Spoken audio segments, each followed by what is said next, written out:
guys' event here.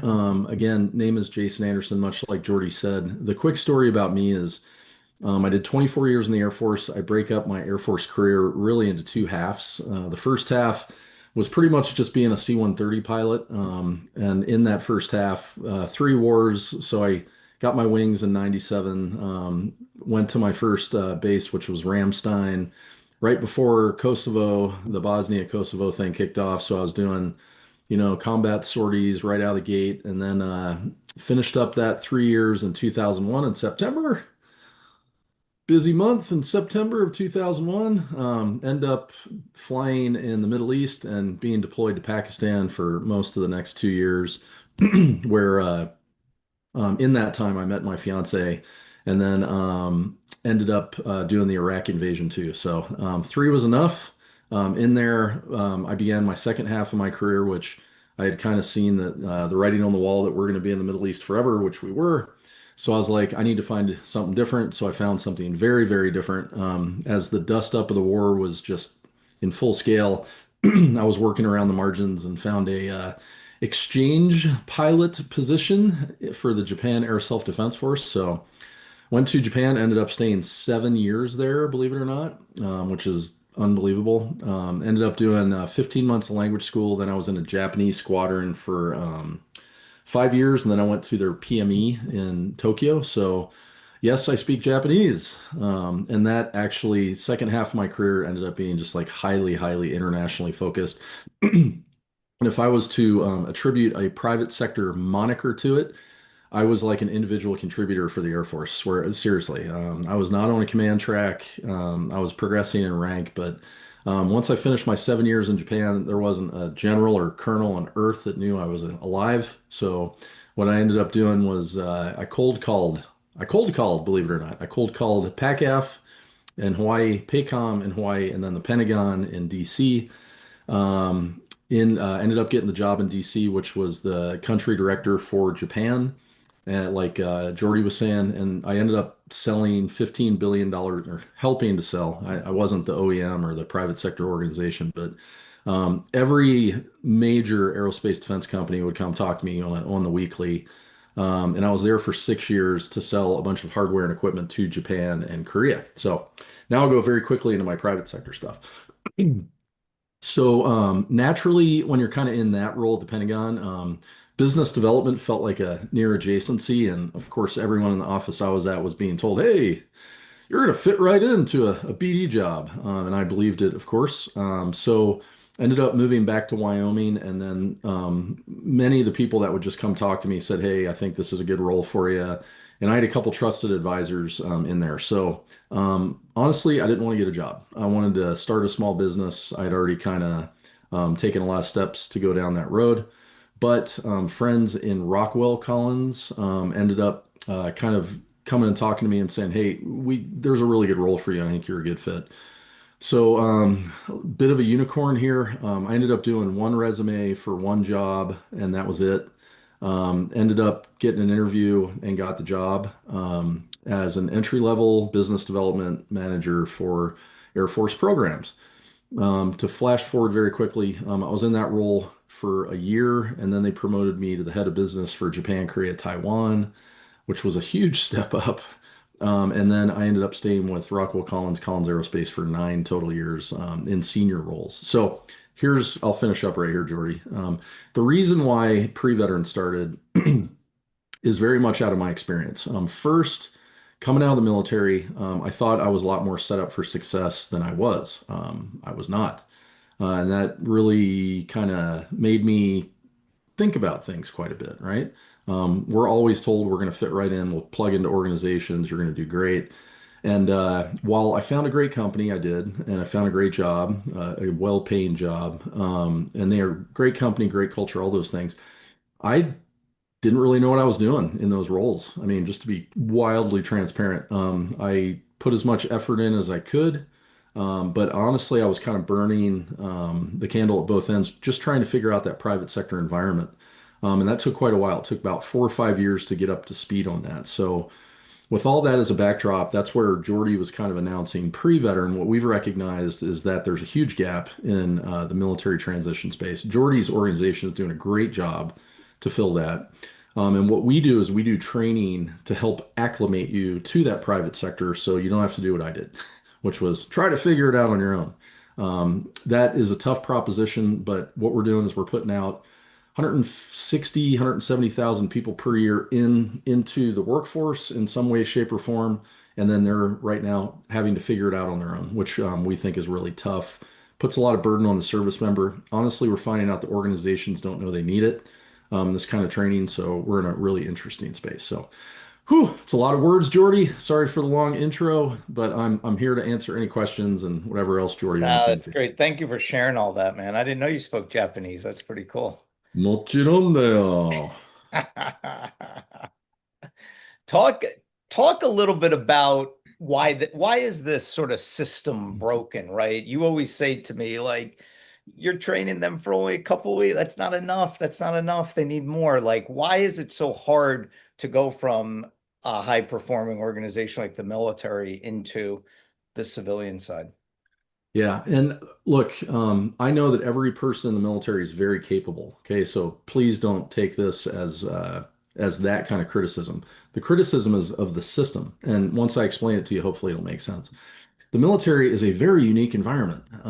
When we go into the Army, Navy, Air Force, Space Force, whatever you go into, you're highly trained in this very unique environment, right? So, and when we say trained, it's not just limited to training. What's going on is your thinking and decision making becomes adapted to this environment. So, no, probably no issues on that. What we're saying is that the private sector environment is drastically different. And when we train people, what we tell them is there's three main reasons. One is existence, one is competition, and one is the need to make revenue. So if you kind of draw that line between all three, existence, the military is mandated to exist per the Constitution, so there's no threat to its existence ever, right? On the other side of that, the private sector organizations constant threat to their existence. That's just how they live, right? Next, competition. I don't know who we have on the call. Do we have Army, Marine Corps? Do we have like a mix here? Okay, Yeah, so you got them Jordy's all. Got them got them all. all. Okay. So, like, I was an Air Force guy. There's no Air Force B team or C team that's constantly rubbing with you to kind of upset or keep you on your toes, right? So, in the private sector, there's unlimited competition. In fact, the way our founders of the country kind of created the U.S. is to put maximum competition in order to increase innovation, decrease costs, and keep things really plugging forward. And then finally, the need to make revenue. So the military, I talk to a lot of general officers, I talk to a lot of colonels. It's actually not hard to spend money, despite what they tell you, because the money's always there, right? It's actually really, really, really, really hard to make money in the private sector. And the private sector is actually a really unstable environment. And the way they stabilize it is through organization, business processes, and whatnot. What I'm trying to make a point of here is that the environments are so different, they require completely different mental models. That's what's hard, Jordy. So if you kind of take that backward in a military person's journey before transition, first, the system is doing everyone, including me back then, a huge disservice in not coming out and saying these environments are totally different, right? In fact, it's telling people, hey, you're going to plug right into an organization. I, we don't think that's doing someone a service, actually. We think that's doing them a disservice. So if there's a big takeaway here from this engagement, the military is very unique. You're trained to do that. The private sector is also unique. There needs to be some adaptation, which we do in the form of training. So final comment, Jordy. So everybody's kind of intellectually processing and skimming that through their mind potentially. So let's do a put a shoe on the other foot exercise here. So I have a buddy. Let's say he's 35. He's a senior director in a company. And he's like, damn it, you know what? I think I can go be a company commander in the Army. No problem, right? I'm going to do it. And he tries to go in the Army, and all the Army people in this list would say, what are the chances of that? No training. Anybody? Let's hear it in the comments. It's impossible. Absolutely impossible. So why would we think the opposite of that is easy or you know does that make sense, Jordy? Absolutely, 100%. Nobody looks at it the other way, the other No. side, right? So what are the some of the top disconnects you see with somebody with the the misinformation, or they're not lining up correctly from Yeah, that. again, th this is not on any individual in this call. Okay, this is on the Yeah. system and what it's been telling you. So military members are extremely adaptable, extreme have a lot of leadership. All those things are true. What we say, however, though, is they're true for that environment, right? They can excel in that environment. So what actually ends up happening, we found out over the past 5 years, is it's really hard to talk a military member into understanding that their current mindset might not be one for one carryover or help them in the private sector, right? Now, if you don't believe that, go ask friends. Seriously, go ask friends that have kind of done this journey before. It's exceptionally different. It's exceptionally hard if you can get them to talk about it at all, right? It's just one of those really sore spots that we don't really talk about. So the major disconnect is just not recognizing the environments are different. So if there's one thing to really get across in this, we'd love to, is that they're really different. And then once you're open to thinking differently, that's when you can actually begin to flourish in this new environment. I hear that. What are some of the what are you have some examples of what would be different? Like, So the way we would explain it is, so again, always please think of two different environments. So let's start with the military environment first. The military environment, right? You like in any MOS, any AFSC, you get tools and then you go execute a mission, right? You don't really care how the tools are made, what the supply chain is for the tools, what intellectual property protects the tools, what business processes went into making those tools, what decision making went, right? You just use things to go accomplish a mission.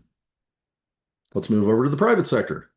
Remember existence, competition, the need to make revenue. So existence, constant threat to the existence, competition, you've got other competitors out there, and then the need to make money. So what we train is the need to make money is where you should begin kind of anchoring your mindset in the private sector. Because the private sector, they have to make a product or service that's so valuable that customers voluntarily pay for it. Now, again, don't just intellectually skim over that fact, right? What you're going to be part of is you're going to be part of a profit-making enterprise. And if you don't understand the roles that supplement or feed into the profit-making enterprise, you're going to have you're going to go through the tasks of doing those roles, but you don't really understand how it fits into the profit. So you don't know where you fit in and why. I'll give you an example, right? Business development for me. I was told, I thought I knew what business development was when I was in the military. And then I went into the private sector and I was like, gosh, that's not the same thing at all. So I remember telling my wife 6 months into my role, I'm like, I have no idea what I'm doing. Like none. I'm going through the tasks. I'm my boss keeps asking for a report every 2 weeks, right? And I'm like, why are you asking for a report every 2 weeks, right? And then she's asking for the orders roll up. I'm like, what's the orders roll up? I mean, there's just this, you don't know how they work in that environment. Yet you're part of a machine and you don't know your part in that machine yet. And you don't know what role you play to make money, save money, or whatever. So that's what I'm saying. There's just a bit of a disconnect. Hopefully that makes sense. what is some advice you might have for the men and women as they head out and they get hired and it's day one of the job? How do they best acclimate to that? How do they do their best not to step over that line so they're viewed as an outsider or whatever? I don't. Yeah, I generally think every really easy kind of well, first let's talk about because you guys are probably in the employment window and whatnot, or skill bridging or something like that. Take time to kind of get to know the ERG. If you don't know what an ERG is, it's an employee resource group. Most organizations have affinity groups or whatever you want to call it for that are going to be veteran focused. And within that, you're going to find some knowledgeable individuals. And then I would be doing some just high level question asking of the role you're going to be going into or the anticipated role you're going to be going into to just ask them questions. Hey, what do you do on the daily? What business processes do you feed into? Who do you normally interact with? Is it product line, engineering, quality, admin, executive level, stuff like that? And trying to understand how that organization is made up so that you understand how those parts kind of work together. And then go start talking to people. And since most stuff is non-remote now, actually, seriously, people are busy. um, Go do an introduction to them, get on their calendar, do the formal stuff, be professional, make sure you say, hey, I'd like to get a half hour with you to have some time next week. And once you start doing that, you can have these kind of informational interviews because just getting the job honestly isn't enough. All right. Then that might sound weird. It's actually the easy part. Then you start performance becomes something different because now you're just in a completely different mode of how what you're actually doing impacts the business, which is going to impact, your experience with the company. David, what's up, bud? Hey, what's going on, Jason? How you doing? Good, man. Good. Hey, so right, you just said something that I was like, man, I hope everybody takes that approach, even at your job, anytime you took assignment, was the fact that you get into a new assignment or a new job, you could use that as experience, and you go up to people and you go, hey, can I get some of your time to get to know what you do? Because I want to know how I can do better. And as a seer specialist, when we go to our new station, whatever station it is, we're one, maybe two deep. And when we're deployed, we're usually one in a jock, top, kayak, whatever. And that was, I remember what my old bosses told me, go in there and you're not going to know any of these people. So go professionally, just go up to them and say, hey, do you have some time to tell me exactly what you do at this computer for 12 hours a day? Because I'm going to tell you what I do, or I hope I think I do, but I want to know how I could help you or you could really help me because I'm new to this, right? And I will, Oop, there we go. I will tell you that's kind of like one of the things. Sorry, my son's here from school. Yeah. He's not in school yet, but that's kind of where it really helped. How receptive are people like to things like that, like in the civilian world, and how like acceptance are they for like ideas of yours, right? Because you might see something a problem, right? People that go through PMP and they see like the whole model and they're like, yeah, I think I can make some changes here. How receptive are they? So awesome questions. Okay, again, environment's different, right? Now, by the way, does anybody resist that kind of analysis that I have there? Does anybody think they're similar? We should maybe get that out on the table. Anybody? Anybody? It's okay if you do. I mean, everybody can have an opinion. I'm just saying that we believe they're very, very different. But is there any resistance within the group for that kind of conclusion, let's call it? Put a one in the chat if you think. There you go. So David just made a comment right there. So like he says assimilate before you suggest a different way. Why is important when you know these different environments. So what we train is that remember your thinking and decision making in the military was developed in a certain way. You have mental models, right? Different mental models in the private sector. These two things value some things similarly, most things completely differently, which means the behaviors of the people operating in those environments is totally different. So, what I'm saying is that if you're grounded in the military environment, which you are, and I was, right, you're going to be providing kind of insights that just like may or may not be applicable to that environment at all. Do you see what I'm saying? So, there's actually a pretty significant risk that you're going to say something where they're like, what? Like it's going to feel like you're kind of coming across a little early in the evolution, let's say, before you make a suggestion, right? I recommend getting into the business, absorbing as much information as you can. Ask questions about orientation, how you fit in, what do you do on a daily basis. After that, no doubt you'll be bringing a different perspective that the private sector does not see. Now, whether or not that's going to be incredibly valuable because they know their business, trust me, like really, really know their business. So, us coming in from the military where we don't have a profit motive and we have different kind of things and we don't understand business processes, gate reviews, SNFP, annual operating plans, and whatnot. Anybody know what those are? You're going to be playing a part in those for sure in your role.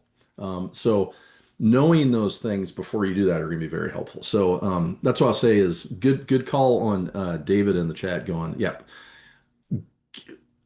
A good time is maybe 6 months in, right? Kind of be observant, ask questions, but I'd be more actively interested in making sure you're there to do what you want or do what you're supposed to do. On that note, Jordy, one more for everybody here, okay?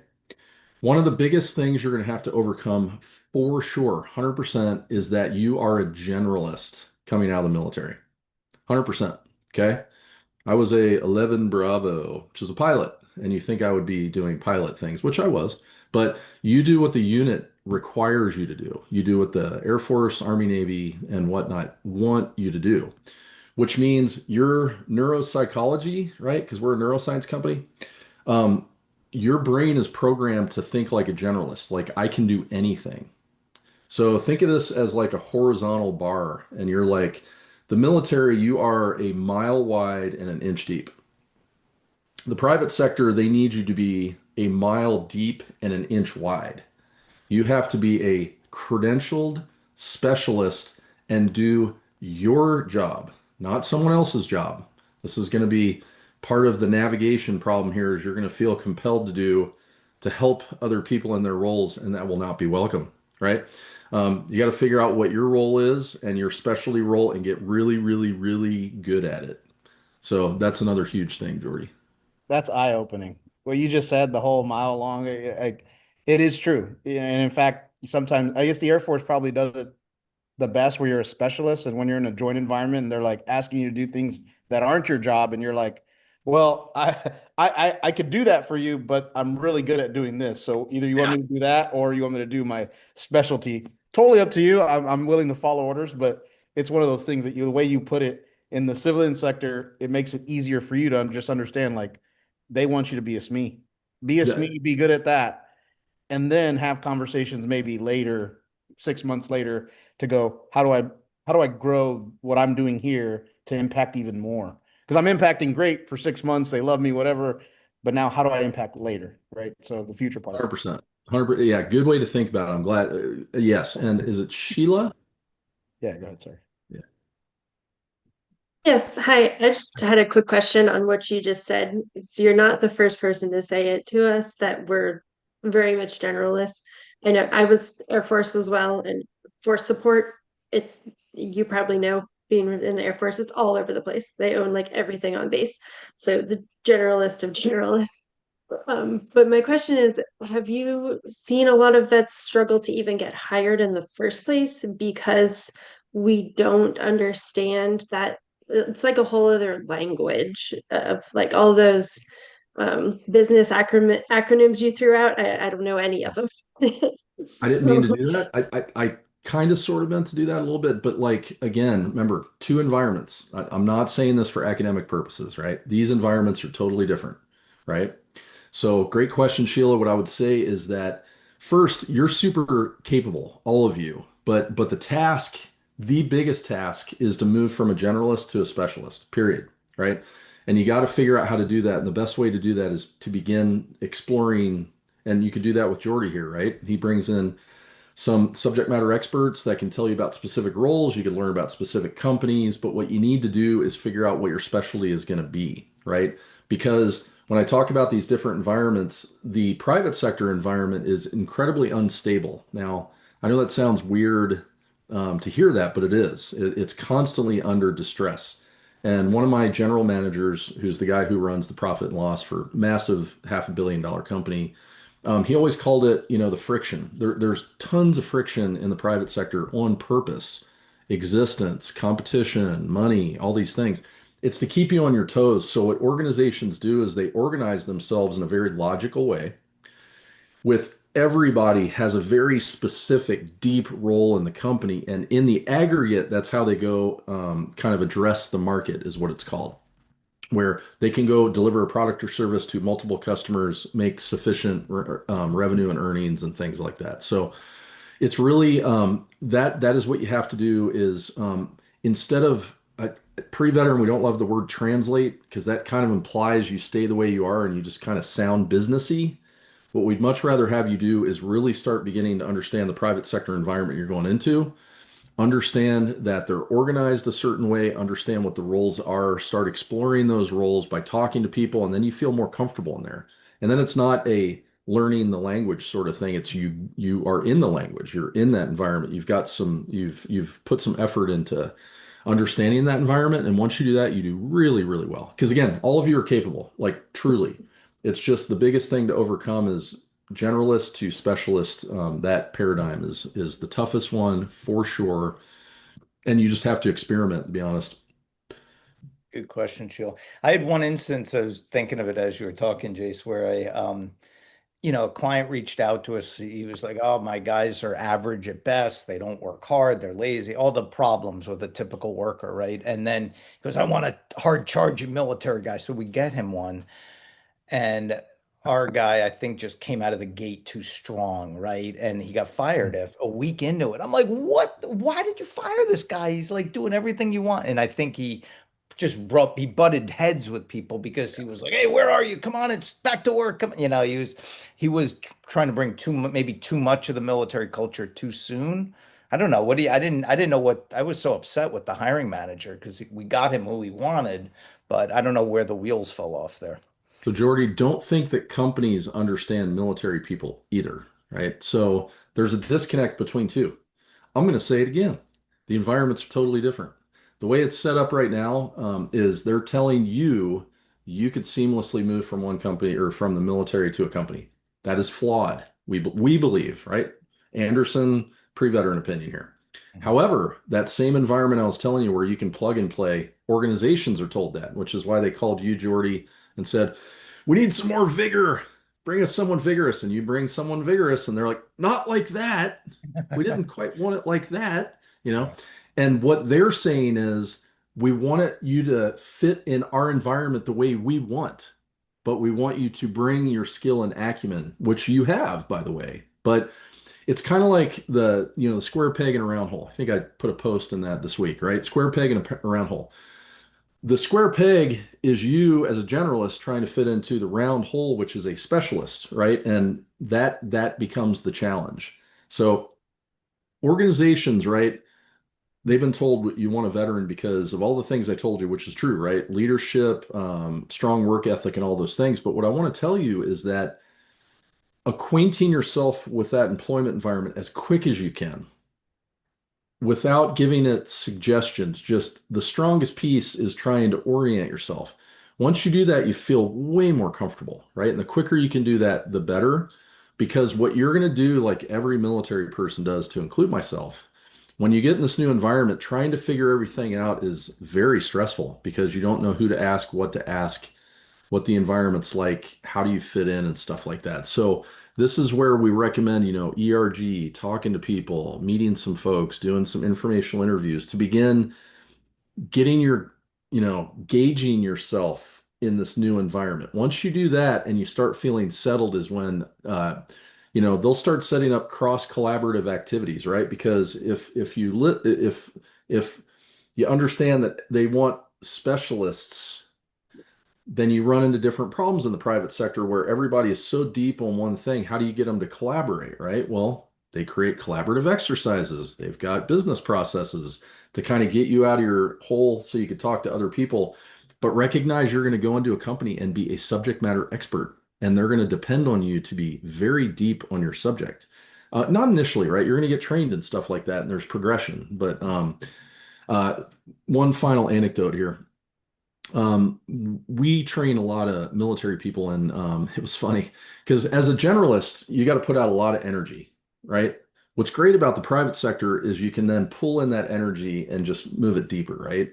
And then once you get into an organization, you don't have to do everything anymore. It's actually really easy to do one thing. Now, that's kind of the point behind this. It's counterintuitive because you think like a generalist, therefore you think you have to think like a generalist again in the private sector. Nope. You got to think like a specialist. So hopefully that's helpful. Can you tell everyone, Jason, a little bit about PreVeteran and the great work that you do for companies, for the candidates? And then if you have, share some of those success stories you told me about recently. Yeah. So, okay. So going back to my story, right? My story, got a job, got promoted way up, stayed at a high level. What was nice about that is I got to see the business from executive level, from entry level, and everything in between. And the way I work fortunately or unfortunately, is I'm a systems guy, meaning I see systems in my head. So I knew that the company, which by the way had a great culture, great people, awesome leadership. Like for example, I don't know. So the CEO of Rockwell Collins at the time was Kelly Ortberg. He's now the CEO of Boeing, right? So I got to work with Kelly, brilliant guy, right? Phil Jasper was a senior VP at Rockwell Collins. He's now the president of Raytheon, right? Just exceptionally smart people I got to deal with. But I got to see the business from everything. And I then began to see the gap between what I had entering and then how to get to proficiency because no one, I had to figure out my own models to figure out how to, really perform in these roles. Because if you don't know about it, most companies have what they call onboarding, right? So onboarding is when you get into the company, you get your laptop, you get your workstation, all that stuff, and then they're like, okay, you're going to do onboarding within your first few months. You're going to just start talking to people, but we want to teach you about the company and stuff like that. What they do is they teach you kind of, hey, here's our headquarters, here's our product line, here's our business, stuff like that. But you're still kind of like, yeah, but what do I do? Right. And that's a huge gap. So that's a gap we're filling. So going back to my story, what we do now is we have three different products. We have what we call pre-separation training, right? Pre-separation training is ideally getting people 18 months to 3 years before they get out and doing what you're doing, just doing it over a much longer period of time. And there's more stuff in there too. So we're starting to build that more. We've got about 200 to 300 people going through per year, I guess, in cohorts, 3 cohorts per year. But we understand on the veteran continuum, because if you don't understand the differences between the military and the private sector, and then you leave the military, you still don't understand those differences. So, we have now veteran workforce development training for organizations because organizations like Visa and Boeing have hired us to now. There's two different parts of HR. There's talent acquisition, which brings people in, and then there's learning and development, which keeps people in the company for retention. And they're starting to recognize that veterans are struggling a little bit initially, even if, again, you're super capable. But if you're in a new environment and you need to develop new mental models and understand how it works, this is where we're positioning that product. And then we also have another product for student veterans that are in higher ed, because as you guys know, there's a lot of veterans out there. They're like, I don't want to deal with transition. I'm going to go find the biggest BAH I could find. I'm going to go do the GI Bill, right? And then after year one in higher ed, it drops off, right? They leave because they're like, well, that wasn't what I expected.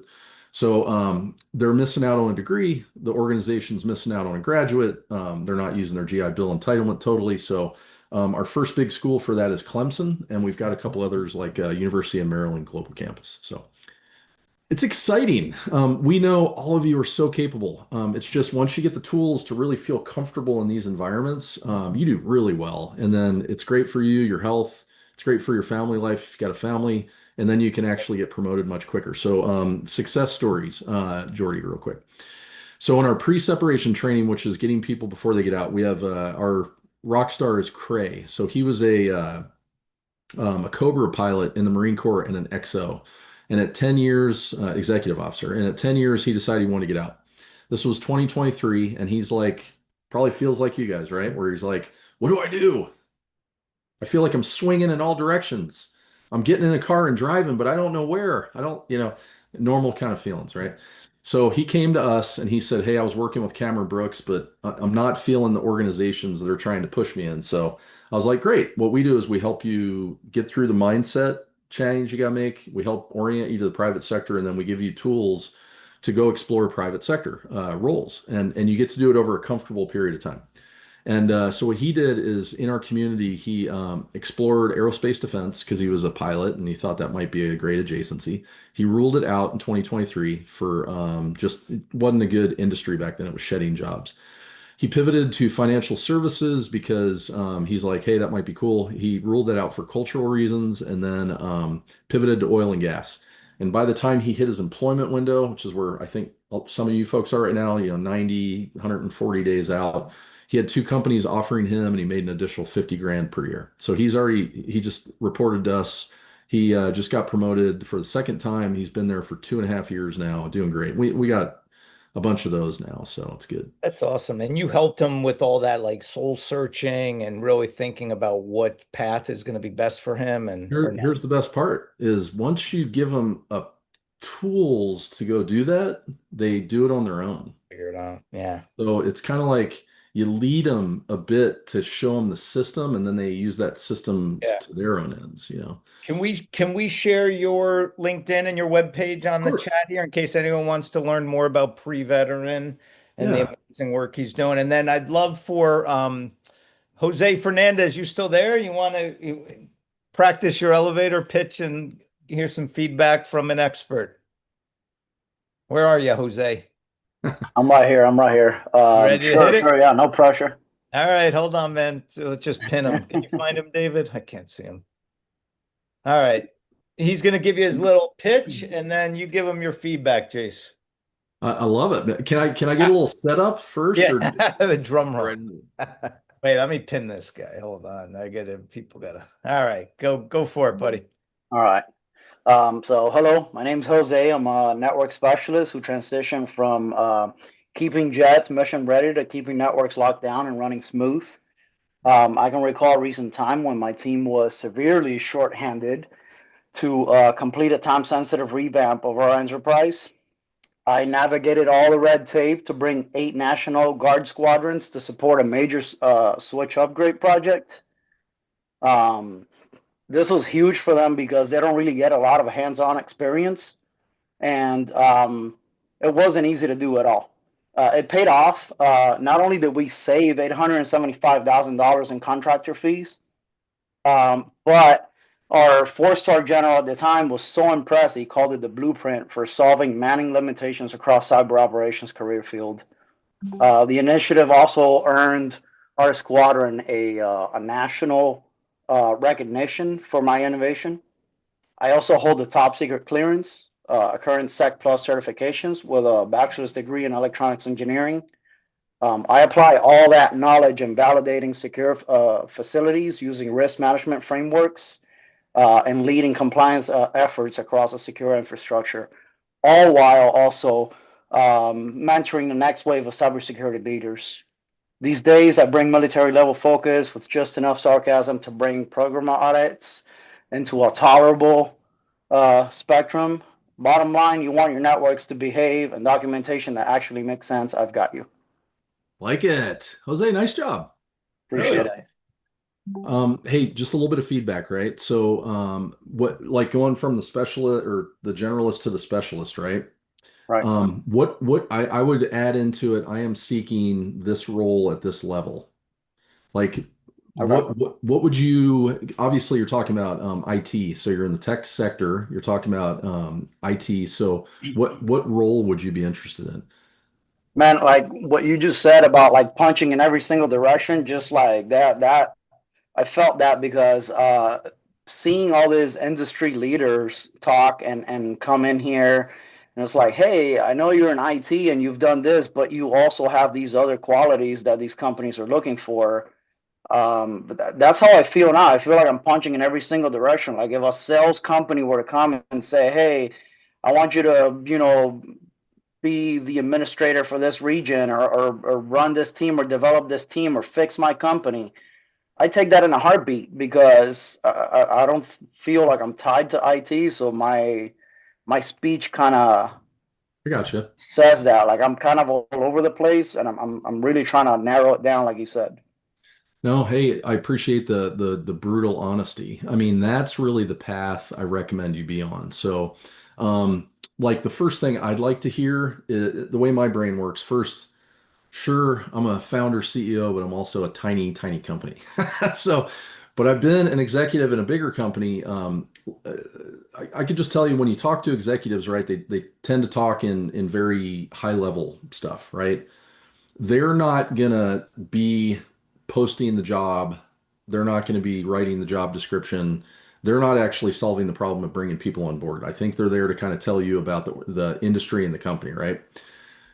So what is just true, right, is there has to, like, what we always teach is choose an industry. Well, sorry, based on a physical location, choose an industry, choose a company, go find people to talk to in that company because what you need to do, I'm sure you're not like trying to do everything. There's probably like three or four things that you've got an interest in. And I think on the quick here, you could go kind of explore those a bit. But at the end of the day, what you have to do is you have to go and there has to be a company or companies in the one or two roles you're interested in. And there actually have to be jobs posted on their job board because they can't offer a job that hasn't been publicly posted. They have to follow labor laws, they got to follow state laws, they got to follow company policies. So the job actually has to actually exist, which is why we kind of recommend once you down select an industry company and then a couple different roles and you've networked your way in there, then you kind of know the landscape of the company and you're feeling more comfortable with, what role you're going to do. Because I'm like you, I could have done two or three things, but I would limit it to two or three right now. Do you know what I mean? And then be able to, because you really got to talk in a role and level specific fashion. I want to be a tech, entry level, intermediate tech, right? And because what that then does is it corresponds to a salary band, and then you're going to know what that salary band looks like too for negotiating purposes. You know what I mean? So hopefully that helped, Jose. I'm sorry if I'm blabbing, man. No, absolutely, absolutely. Do you think these guys should talk more in the personal I? This is what I did versus what we did in the. No, you never say we because they're not hiring a we, they're hiring a me, right? Honestly, the first thing I was going to hear is like I've got experience in the IT industry. I'm seeking a individual contributor role doing this, right? Which is totally then they're like, oh, got it right here, right? And but that really is highly individual, right? You got to do a little of the work there to figure out what you want to do. And it doesn't have to be perfect, right? Pick two or three right now because your runway is not super long, right? But pick those two or three and really lean into trying to understand what those are. And then when you do your next kind of elevator pitch, just pick one of them, right? Because Yeah. this isn't a job interview right now. It's just practice. Yeah. And I would recommend just talking about, hey, I've got 7 years of experience in the IT world. I did these things. I'm seeking this role. This is why. And really don't make it any more complicated than that. Yeah, that was great though, Jose. Thank you for That sharing that. was really nice. Stuart, you want to do one? Yeah, Stuart. No, I didn't necessarily plan to do one. I was just kind of, but I guess I can. Or you have a question for Jace? Yeah, a little bit. And I guess I could try to throw a pitch out there, but oh, you're good, man. Just ask. Yeah, thanks for your time. You had mentioned kind of doing a little legwork and finding out positions available to meet laws and things like that. In regards to like just kind of going out to a CEO and giving a pitch, after we've done that, you're kind of leaning in towards like knowing that there's a position available and trying to sell yourself to that spot. I'm just saying that's the only way they hire legally. I mean, Right. that is the business process of hiring people is like what happens is, I was in both of those companies, which were the same company for 9 years. We did 9 huge org changes in 9 years. And that's what normally happens with these companies. They mutate all the time because their market is shifting all the time. This is why it's going to feel really unfamiliar to everyone on this call that they're constantly changing. But what you got to understand is the market's constantly changing. So they're changing their organization to fit that. My point is, like when somebody leaves an organization in a particular business, there's a couple options, right? They can cut the position, they can continue with the position or change the position. Either way, after that then it generates a job description that goes out there that's pushed out there per labor law. And then typically, I think Society of Human Resource Management says, 30 to 90 days is the max it's open for. So you guys are in that window right now, I think, Jordy, or most. But here's the deal. Ideally, what you do is you kind of get into that environment a little earlier, which is why the exploration is so important. Because as things are changing, if you kind of get to know that business and you've down selected the industry, company, and the area you want to live, you can talk to those people, see what's going on behind the scenes, and then maybe be aware of an open role. Because remember, a lot of the roles out there too, they're publishing them per labor law, but they already have an internal person chosen to fill that position. I mean, it's just a low risk enterprise for them, right? They'd rather grab someone internally because they know who they are. it's actually a huge risk to take a new person into a company, just for all the reasons we talk about. And again, Sure. you can call this private sector risk adverse, but when it's your money, right, and you got to make the best possible decisions and bringing people on board, you can kind of understand it from that perspective. Right. That's why these guys have such an advantage with they could parlay, move their skill bridge over to these companies. They Totally. can kick the tires on each other for Yep. 3 months and So I'm eliminate currently that in a risk. situation kind of similar to that. I originally started Allegiant Vet and the Seven Eagle stuff with the project management path, but I have 10 years of recruiting experience and I kind of enjoyed it. I just thought I was going to switch to do something else. Yeah. So I guess, Jordy, if I'm given an improv elevator pitch, I'd probably push the red button so the elevator stops and then kind of discuss, based off what we've talked about. And I know that there's a position for a talent acquisitions spot in your organization. I'd like to introduce myself. I'm Stuart Thomas. I'm a transitioning service member with 20 years of experience and 10 years of experience in recruiting. Yeah. I've managed small, medium, and large teams in the talent acquisition field for the military. I finished my career as a physician's recruiter, which was a completely different arena in the same industry, in the same space. I know what it takes to lead teams and also know what it takes to find the right person for your organization. So if you're looking to fill that position, I'm definitely your guy. Here's my LinkedIn, and I'm gonna push the red button so we can go wherever we're going. It's nice to meet you. Thanks. That's awesome. Good job, man. That was just Nice from the job. cuff, I guess. That's So, awesome. off the cuff, good, man. Jace, this was great, man. Any parting words for the crew? No, Jordy, thanks, man. I'm happy to do this whenever you like. It's fun meeting your group. You got a great group of guys and girls here, man. Fun group.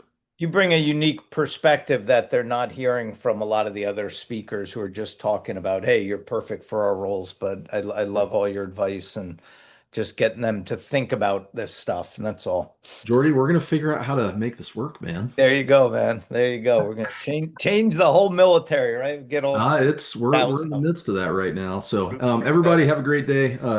Please, I'll put my email in there for you Yeah, guys. put your email in your webpage. I did put that stuff. Yeah, so reach out to Jace, check out what he's doing. It's really unique and moving the needle for a lot of people. So Jason, awesome. You're getting a lot of thank yous. No, I see that. I'm checking out the chat. Everybody, thank you so much for listening. I appreciate it. If you have any questions or follow up, just let me know. I'm happy to answer. Jason, would you happen to have a brother in the Air Force?